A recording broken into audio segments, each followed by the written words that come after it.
chat about over beer later. Up next, we have Lawrence Sim from SFEI, and he'll be talking about some remote sensing technologies and hopefully pique everyone's interest in how we can use them with bioassessment.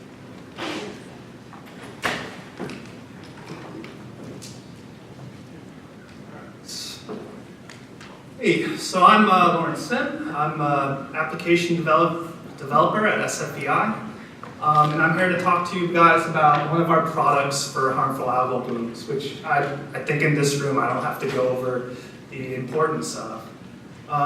So some of our other partners, we're working with NOAA, who handles a lot of raster data, and this is a product we're working for the State Water Board. It's not publicly released yet, but it is under use by a lot of managers. So just really quickly, this is under the CYAN program. This is a multi-agency nationwide effort to explore methodologies and maybe standardize one for remote sensing of harmful algal blooms. So what we're using just real quickly, I won't go into technical details, but 2 satellites, both from the European Space Agency. The first is Maris, which is on MVSat. That ran from 2002 to 12 before communication abruptly shut down. So it's a bit of a data gap until Sentinel could be launched with the successor to Maris, Olchi, in 2016. So there's about 300 meter spatial resolution. That'll come into play later. So what we got is from NOAA, particularly Rick Stumpf at NOAA. Developed what he calls the spectral shape algorithm for detecting harmful cyanobacterial blooms for Lake Erie initially. Again, just really briefly, it uses these specific spectral bands, 2 reds and 1 near infrared. And the importance of this algorithm he developed is it can differentiate between less harmful algal blooms and harmful algal blooms that produce toxins, specifically microcystis. So NOAA developed this algorithm for processing rasters, and we're taking it and analyzing the data. One of the first things we do is we process it into what we're calling level 4 composites to kind of smooth out the noise between all these no data, cloud cover, satellite didn't pass over it. What we're doing is we're taking, instead of an individual mosaic for each day, we're taking 10-day pixel composites with pixel maximums to smooth out the data set. And then what we do with that is we pick 255 water bodies in California and Oregon and Arizona that are in the same watershed, and we take zonal statistics on each one. So this is Pyramid Lake in Nevada during a fairly severe bloom here. And what we do is we take the average, the 90th percentile, and other statistics of all the valid pixels within that water body.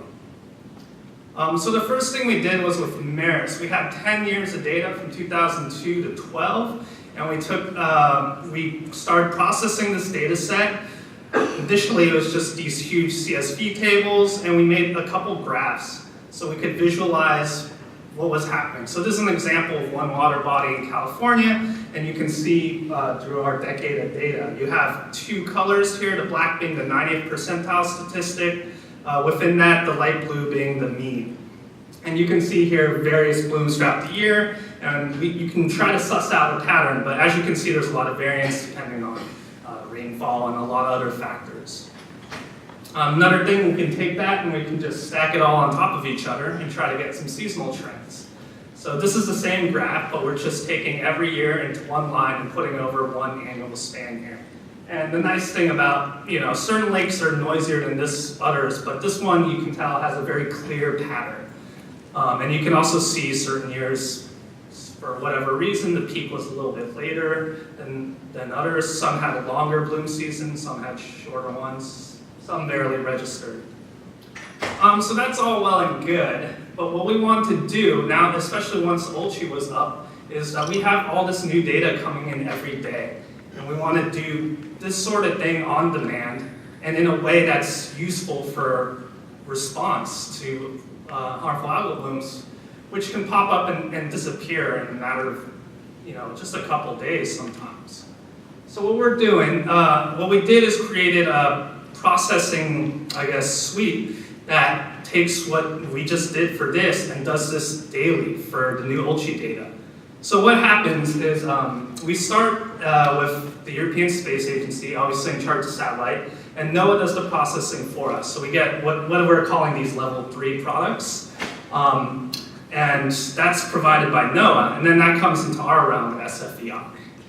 What we do with that is on one of our servers, we have all the scripts that I ran, I made it into something that can be packaged and set up on a cron job. So this runs automatically around 8 a.m. every day. I get an email with the log file, errors, and what if that happened. Processes all this data, so it mosaics it, does the compositing I told you about, and there's almost statistics for all our water bodies of interest.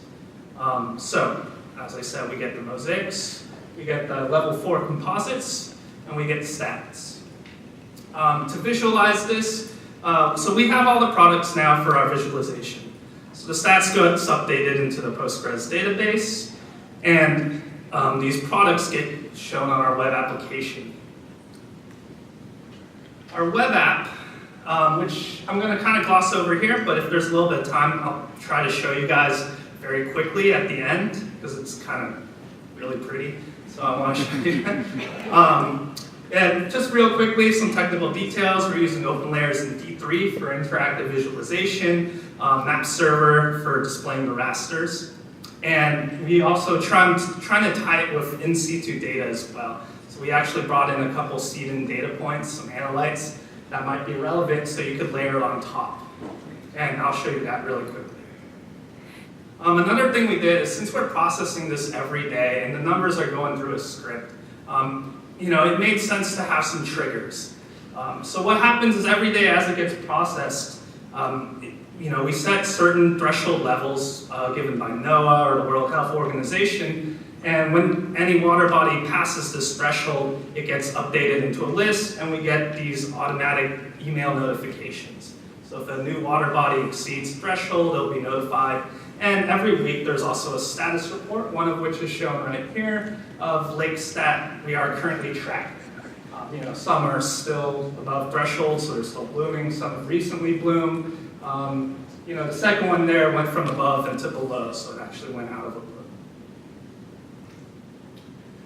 Some data limitations. Obviously, the missing data span is the most obvious from 2012 to 17 between the satellites. 300 meter pixel resolution is pretty coarse, so a lot of smaller and thinner water bodies we can't accurately capture. Either they don't show up, the pixels, too many mixed land cover in the pixels, so they're invalid, or we just can't even hit that 18 pixel minimum. Some other issues were high altitude speckling. This is Lake Tahoe here, and it looks like that in the MERS data almost all the time. There are some issues with water clarity in Lake Tahoe, but it's obviously not that bad. What happened was, NOAA developed this for Lake Erie, and that was kind of the assumption they made, so they didn't actually do altitude correction for high elevation lakes. But this is something we brought up with them, and they've since corrected it. So it's corrected for all the ULCI data, and we're going to revise all the old MERS data the same way as well. And finally, again with the Lake Erie issue and the high altitude issue, how well does this apply to California? So we're hoping to do some field validations. That's also why we're trying to layer in seed-in and other in situ data to verify how well this works. And just really quickly with the small lakes, another thing we're working with, if you haven't heard of Planet, it's this company that images the Earth every day. They have a constellation of about 200 plus satellites. So we're using that just in a very exploratory phase. It's only 4 bands, so it doesn't have quite the amount of bands to do the complex algorithm NOAA does, but we can do a rough NDVI type of analysis. When we need something, if there's no data, or if we just kind of need a little bit more resolution, because the planet scope data comes to us in 3 meters resolution. So Clear Lake on the left is obviously the 300 meter pixel data, and one of our explorations on the right with the planet data in 3 meters. And it's really nice. If you zoom in on that, you can actually see boat wake ripples. All right, so just some quick acknowledgements. I'm standing here taking all the credit for this tool, but there's a lot of people who work on it with me. And there's my contact information, and I'm just going to try to really rush through a quick live demo. Hopefully that will work.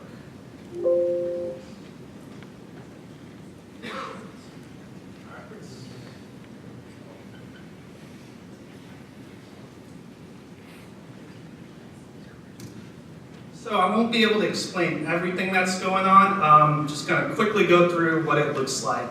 But here is the basic application. We'll change the date to something that's more of in the middle of bloom season. So yeah, let's just try August. There's a little bit, yeah, definitely clam flake. So this is a statewide view, and then what you can do is you can click on a water body of interest. And this is where it kind of gets more interesting, and this is where you get the full data view, the detailed view. So on top you have this timeline with all the available data from 2002 onwards to present.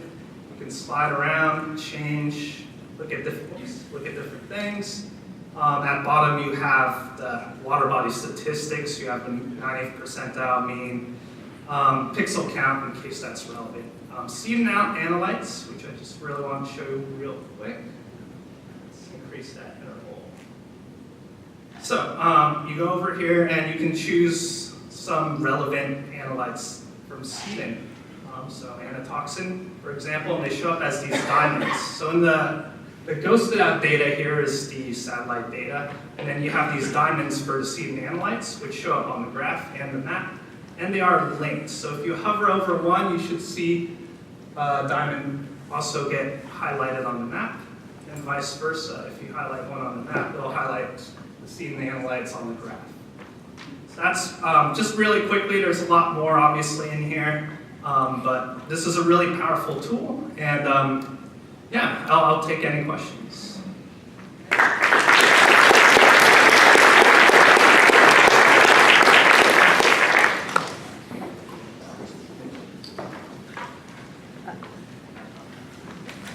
How accurate is the satellite data compared to the ground truth? That's what we're working on. So we've been a little slow on the field verification, but one of my coworkers took some samples at Crowley Lake just last month, and we're hoping to do some comparison. Yeah, hopefully I'll have a better answer for that soon.